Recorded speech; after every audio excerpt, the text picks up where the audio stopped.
हाय दोस्तों, आपको मुझे याद है कि मैंने अन्य कारक ला के यहाँ तक छोड़ दिया था। आपको कृषि के क्षेत्र में समृद्ध होगी, लाभ जमींदारों मिलेगा। आपको दिखा देता हूँ पीछे वाले मैंने उद्देश्य आपको लिखा दिया होगा, अगर नहीं लिखे होंगे तो आप देख लेना, पॉज करके लिख भी लेना। अन्य कारक देख लेते हैं। उसका मानना था कि इससे प्रशासनिक सुविधाएं भी बढ़ेगी तथा भ्रष्टाचार पर नियंत्रण होगा। कॉर्नवालिस के विचार में जमींदार वर्ग एक समर्थक वर्ग के रूप में स्थापित होगा। आर्थिक नीतियां, शिल्पियों का शोषण। आर्थिक नीतियां में शिल्पियों का शोषण। पहले बंगाल के शिल्पी कच्चे माल की खरीद करने पर तैयार माल का मूल्य निर्धारण करने में स्वतंत्र थे, परंतु अब कंपनी ने कई नए अधिनियम को लाकर कंपनी के कच्चे माल पर एकाधिकार कर उन्हें वे माल अधिक मूल्य देने लगे। दूसरी तरफ उनके द्वारा तैयार माल के मूल्य निर्धारण पर भी पाबंदी लगा दी गई। इसलिए शिल्पियों पर अत्यधिक दबाव पड़ने लगा और फिर शिल्पियों की स्थिति दयनीय हो गई। धन की निकासी का उद्भव। भारत से ब्रिटेन की ओर धन की निकासी का अर्थ है कि आयात की तुलना में निर्यात अधिक करके अतिशेष रकम प्राप्त करना। अर्थात पहली ब्रिटिश कंपनी के द्वारा बंगाल से वस्तुएं खरीदी जाती थी,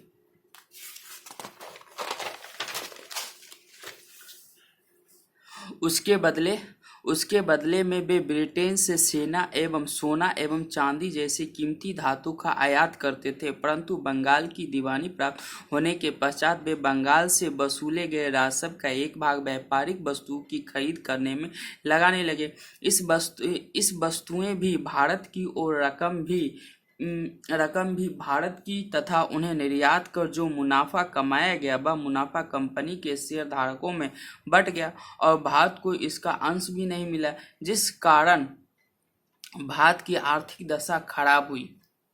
सामाजिक नीतियां। चूंकि इस काल में कंपनी अपने दायित्व को नहीं बढ़ाना चाहती थी और फिर समाज सुधारक में रुचि दिखाने का अर्थ था कि भारतीयों के असंतोष का सामना करना, इसलिए ब्रिटिश कंपनी इस काल में समाज सुधारक की रुचियां नहीं दिखाई। सांस्कृतिक नीतियां। प्राच्यवाद सिद्धांत से तात्पर्य भारतीय अतीत एवं संस्कृति के अध्ययन में अतिरिक्त रुचि दिखाना, अर्थात इस काल में कुछ ऐसे ब्रिटिश अधिकारी थे जिन्होंने भारत के परंपरागत मॉडल एवं सांस्कृतिक मूल्यों पर विशेष बल दिया। इन अधिकारी विद्वानों ने Warren Hasting, William Jones, Wilkins आदि की गणना कर सकते थे। प्राच्यवाद के निम्नलिखित पहलू सामने आए थे। विलियम जोन्स के द्वारा एशियाटिक सोसाइटी ऑफ बंगाल की स्थापना तथा भारत के प्राचीन ग्रंथों का अन्वेषण, साथ ही पुरातात्विक सर्वेक्षण का कार्य आरंभ किया। नंबर 2, वारेन हेस्टिंग ने कलकत्ता मदरसा एवं बनारस में जोनाथन डंकन ने एक संस्कृत कॉलेज की स्थापना की। वारेन हेस्टिंग ने पंडितों एवं उलेमाओं की सहयोग से भारत के परंपरागत कानून का विधि संग्रहण करवाया था, यथा कोड ऑफ जेंटू लॉज, कोलबुक्स डायरेक्ट्स ने। लॉर्ड वेलेस्ली ने 1801 में भारत के सिविल सेवकों के प्रशिक्षण के लिए फोर्ट विलियम कॉलेज की स्थापना की। सिविल सेवकों के प्रशिक्षण के लिए उद्देश्य। पॉइंट नंबर 1, ब्रिटिश वाणिज्यिक पूंजीवाद ने भारत में सुधार एवं परिवर्तन में रुचि नहीं दिखाई थी, बदले में परंपरागत मॉडल पर ही बल दिया था। पॉइंट नंबर 2, इस काल में कंपनी का मानना था कि वैसे ब्रिटिश कंपनी के अधिकारी जिन्हें भारतीय रीति रिवाज एवं परंपरा का ज्ञान हो, वे ब्रिटिश हित में बेहतर रूप में काम कर सकते हैं।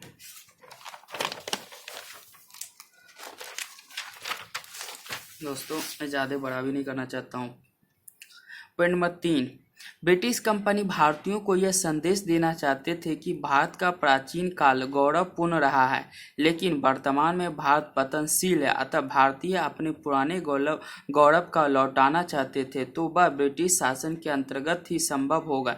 इस प्रकार प्राच्यवाद भारत में ब्रिटिश शासन की वैधता मिला रहा।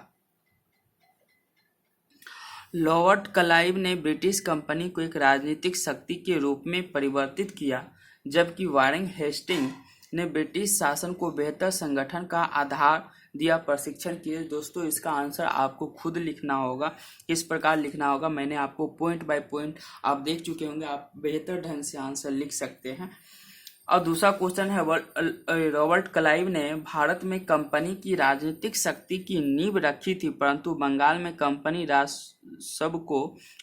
राज को सुदृढ़ आधार देने का काम लॉर्ड कॉर्नवालिस ने किया था। प्रशिक्षण कीजिए।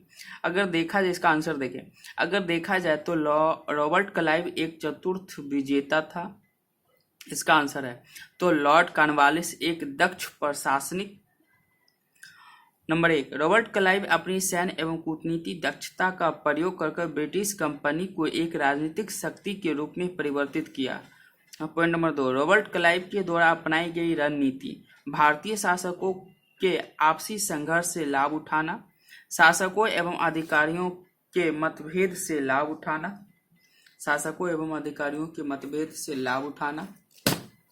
पॉइंट नंबर सी, भारतीय सिपाहियों को यूरोपीय मॉडल पर प्रशिक्षित कर उन्हें अधिक सक्षम बनाना, उपयुक्त तकनीकियों का सफलतापूर्वक प्रयोग करते हुए कर्नाटक युद्ध और प्लासी का युद्ध में सफलता पाई और फिर बक्सर के युद्ध में बंगाल की दीवानी प्राप्त कर कंपनी को एक ठोस आधार दिया। फिर बक्सर के युद्ध के बाद उसने बंगाल दीवानी प्राप्त कर कंपनी में निवेश की समस्या का हल किया, परंतु वह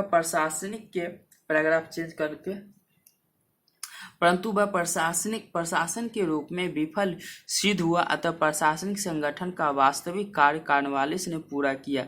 वह अमेरिका खोने के पश्चात वह भारत में ब्रिटेन शासन को मजबूत बनाने आया था। अमेरिका वहाँ खो गया था, ब्रिटेन का खो गया, मतलब वहाँ की शासन व्यवस्था से अमेरिका आज़ाद हो गई थी ब्रिटेन से, ये मतलब है। कॉर्नवालिस द्वारा उठाए गए कदम, अस्थायी बंदोबस्त के माध्यम से कंपनी के वित्तीय आधार को मजबूत करना, फौजीदारी एवं दीवानी न्याय को चुस्त बनाना, सिविल सेवा को व्यवस्थित करना, पुलिस व्यवस्था का संगठन करना। निष्कर्ष में इस प्रकार कंपनी में हम पाते हैं कि एक सफल विजेता तो दूसरा सफल प्रशासक था। कितना आसान, इस पे तो आपको नंबर मिलेगा ही दोस्तों, पक्का मिलेगा। जितना नंबर का था उतना ही नंबर मिलेगा, कोई कटौती होगा ही नहीं। तो इस प्रकार से आंसर लिखना पड़ता है दोस्तों। दूसरा आंसर देखें, मैं इसी प्रकार से कई आंसर भी आपको लिखवा दूंगा या फिर सर के द्वारा लिखा हुआ उसको भी मैं भी खुद लिखता हूँ। बंगाल में अस्थायी बंदोबस्त ब्रिटिश वाणिज्यिक पूंजीवाद के हित में प्रेरित था। 100 उदाहरण देकर स्पष्ट कीजिए। बंगाल के संदर्भ में ब्रिटिश नीति की एक ब्रिटेन की आर्थिक जरूरत के अनुकूल निर्धारित होती रही थी। अस्थायी बंदोबस्त व्यवस्था से बंगाल 2 महत्वपूर्ण अपेक्षाएं थी।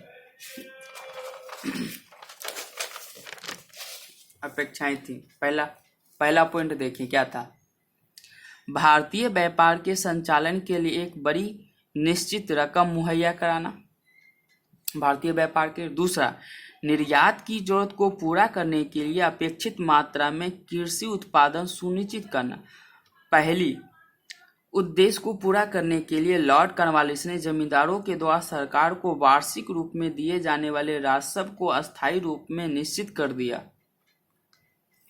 उसी प्रकार दूसरे उद्देश्य को पूरा करने के लिए उसने कृषि विस्तार का भावी लाभ जमींदारों को अर्पित कर दिया, ताकि जमींदार कृषि में निवेश करें एवं कृषि का विस्तार करें।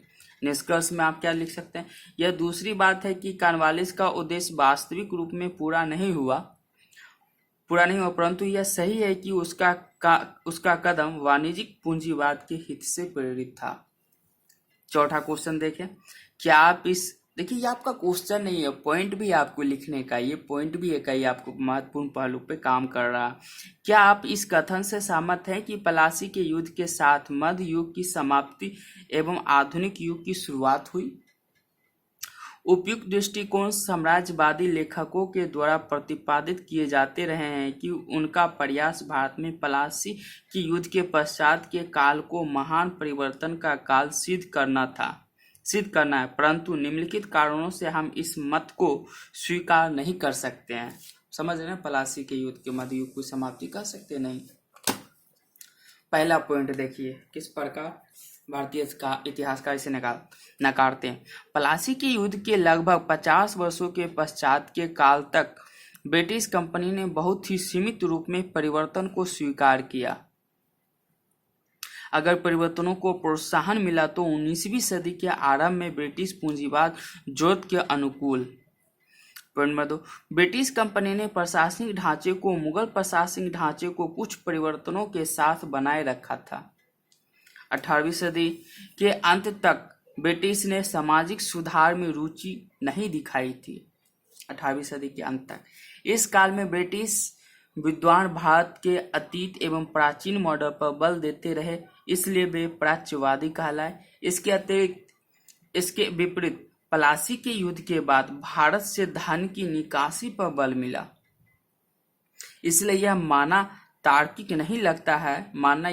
नहीं लगता है कि प्लासी के युद्ध के साथ आधुनिक युग का आरंभ हुआ। देखिए दोस्तों, ये 5वां क्वेश्चन आ जाता है कि 100 उदाहरण देकर स्पष्ट कीजिए कि प्लासी के युद्ध के पश्चात मध्य युग से आधुनिक युग तक का संक्रमण कैसे संभव हुआ। प्लासी के युद्ध के आधुनिक युग के आगमन के साथ देखा जा रहा है। प्लासी के युद्ध को आधुनिक युग के आगमन के साथ ही देखा जा रहा है। इसे पे आपको लिखना होगा। आपको मैंने इसका आंसर इससे भी आप पॉइंट ले सकते हैं, पीछे आपको दिया गया है उससे भी आप पॉइंट से लिख सकते हैं। कहाँ से अब आपको तय करना होगा कि हम कहाँ से पॉइंट लिखें, जो बेहतर से बेहतर ढंग से आंसर राइटिंग आप लिख सकते हैं। दोस्तों, इसका आंसर आपको खुद लिखना होगा। मैं तो लिखा हूँ, मैं दिखा नहीं सकता, मैं सर के द्वारा वही दिखाऊंगा जो सर ने लिखाया और सर के द्वारा बताया। मैं कई इसमें आंसर भी मैं खुद लिखाऊं, ऐसी बात नहीं है। बक्सर के युद्ध के परिणामों का आलोचनात्मक प्रशिक्षण कीजिए। इसका आंसर आपको खुद लिखना है।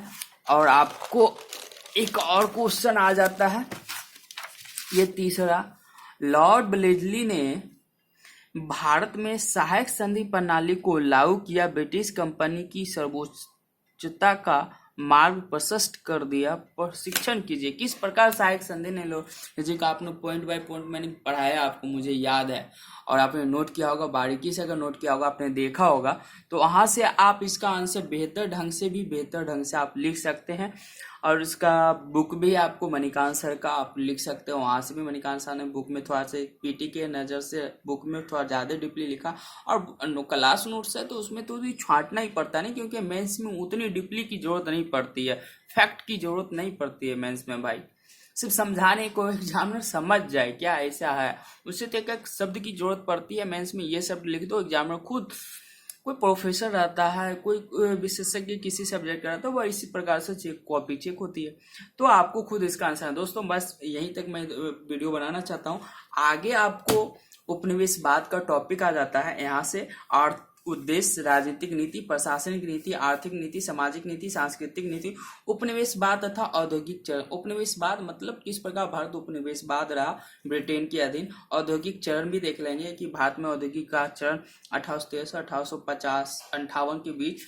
ये सारे बिंदु हैं, ये सारे फैक्ट हैं। इतनी कुछ राजनीतिक नीति गवर्नर जनरल लॉर्ड हेस्टिंग के शासनकाल में, ये सब गवर्नर जनरल के शासन काल में हुआ। उपनिवेशवाद, औद्योगिक चरण, इसे कुछ गवर्नर जनरल थे जो प्रशासनिक व्यवस्था में आप लोगों को दिखाया सामाजिक और नीति, इसे डिवाइडेड किया गया है कि ये आर्थिक और राजनीतिक प्रशासनिक, ये राजनीतिक प्रशासनिक आर्थिक सामाजिक और सांस्कृतिक, ये 4 पॉइंट जो 5 पॉइंट देख रहे हो, ये उपनिवेशवाद औद्योगिक चरण और उपनिवेशवाद का काल था। इसी काल में ये सारे पॉइंट को दिखाया गया। वो 2 गवर्नर जैसे जिसे लॉर्ड हेस्टिंग का और लॉर्ड कॉर्नवालिस के बारे में पढ़ा, उसका पार्ट अलग था, मैंने आपको बताया था, वहाँ उसका पार्ट अलग था। यहाँ से औद्योगिक चरण की शुरुआत होती है, जो हमारे डलहौजी का काल था। ये सब बहुत सारे ऐसे गवर्नर जनरल हैं, डलहौजी है, लॉर्ड हेंगी, एलनबरो, ये सब आएंगे आगे। फिर आपको ये कुछ आंसर होंगे। अच्छा, ये ऐसे ही उदाहरण देकर, ये ऐसे ही पेज घुस गया होगा, मैं किसी वजह से घुसाया, उदाहरण देकर लॉर्ड डलहौजी नवाब का। ये फिर एक क्वेश्चन आ जाते हैं दोस्तों, ये क्वेश्चन है आपका। फिर यहाँ से प्रशासनिक नीतियाँ, सुधार की दशा, कदम, ये सब आपको कल मैं बताऊंगा। तो आप मेरे चैनल को तब तक बने रहेंगे और लाइक, सब्सक्राइब और शेयर करना बिल्कुल ना भूलेंगे दोस्तों, क्योंकि आपका सपोर्ट रहेगा तभी हम आगे बढ़ेंगे। और आगे आपको नोट्स, अभी तो इतिहास चलिए, आगे मैं सामाजिक न्याय व्यवस्था, सारे टॉपिक, विज्ञान, साइंस सब आपको बताऊंगा, दिखाऊंगा भी। सी सेट की रहेगी बात तो सी सेट भी मैं कोशिश करूंगा कोई अच्छे से, या तो मैं फिर मैं उसके लिए सोचूंगा भी। ओके।